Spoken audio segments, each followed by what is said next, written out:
the wisest person I ever met in my life, a third grade dropout.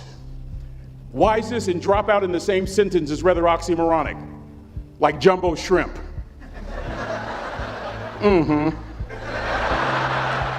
Like fun run, ain't nothing fun about it.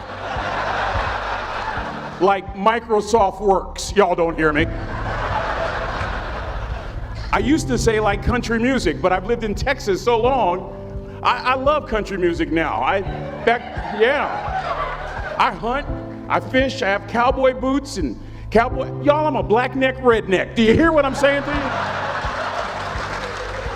you? No longer oxymoronic for me to say country music.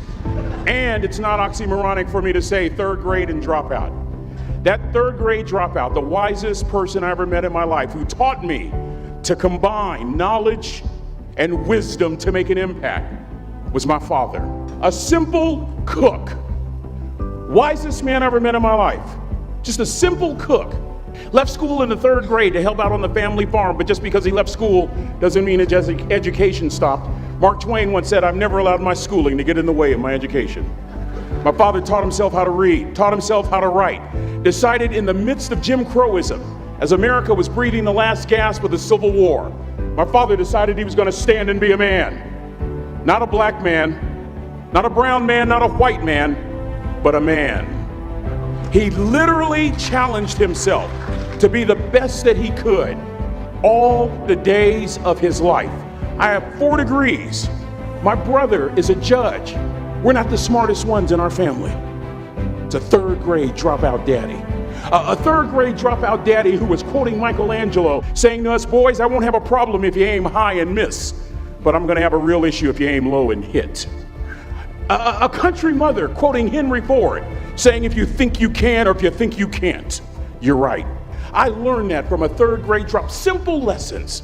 Lessons like these. Son, you'd rather be an hour early than a minute late. We never knew what time it was at my house because the clocks were always ahead. My mother said for nearly 30 years my father left the house at 3:45 in the morning. One day she asked him, "Why, Daddy?" He said, "Maybe one of my boys will catch me in the act of excellence. I want to share 2 things with you. Aristotle said you are what you repeatedly do. Therefore, excellence ought to be a habit, not an act." Don't ever forget that. I know you're tough, but always remember to be kind. Always. Don't ever forget that. Never embarrass mama. Yeah. If mama ain't happy, ain't nobody happy. If daddy ain't happy, don't nobody care. But you know, I'm trying to tell you. Next lesson.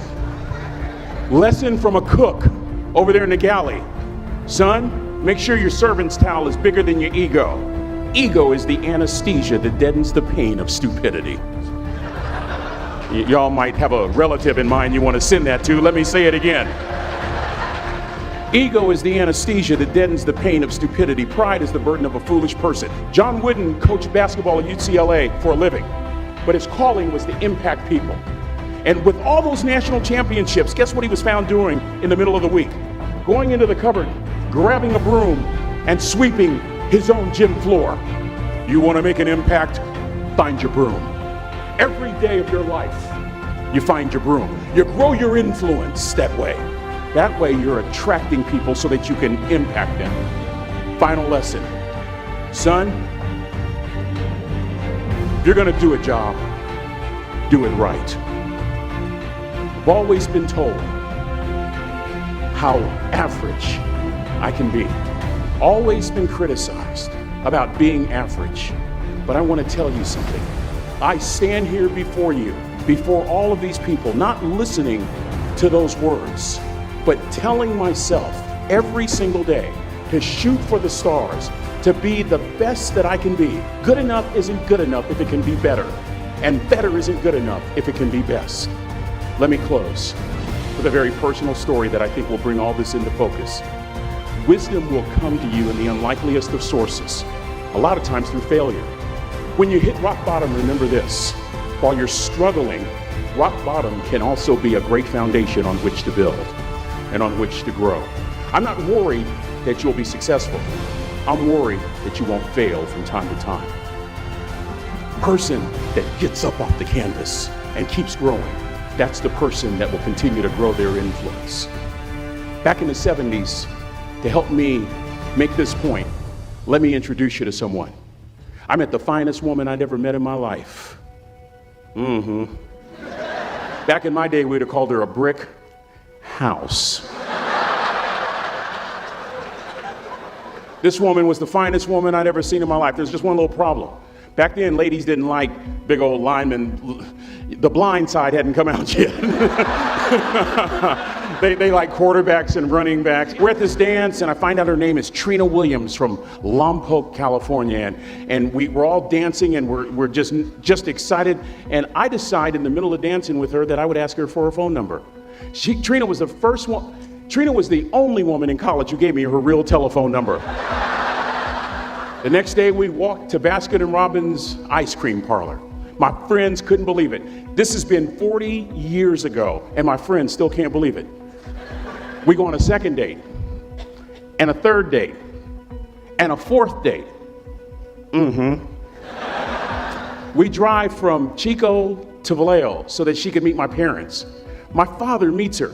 My daddy, my hero, he meets her, pulls me to the side and says, "Is she psycho?" But anyway, we go together for a year, 2 years, 3 years, 4 years. By now, Trina's a senior in college. I'm still a freshman, but I'm working some things out. I'm so glad I graduated in 4 terms. Nixon, Ford, Carter, Reagan. So now it's time to propose. So I talk to her girlfriends, and it's California, it's in the 70s, so it has to be outside. You have to have a candle, and you have to have, some chocolate. And listen, I'm from the hood. I had a bottle of Boone's Farm wine. That's what I had. She said yes. That was the key. I married the most beautiful woman I'd ever seen in my life. Y'all ever been to a wedding, and even before the wedding starts, you hear this? How in the world? And it was coming from my side of the family.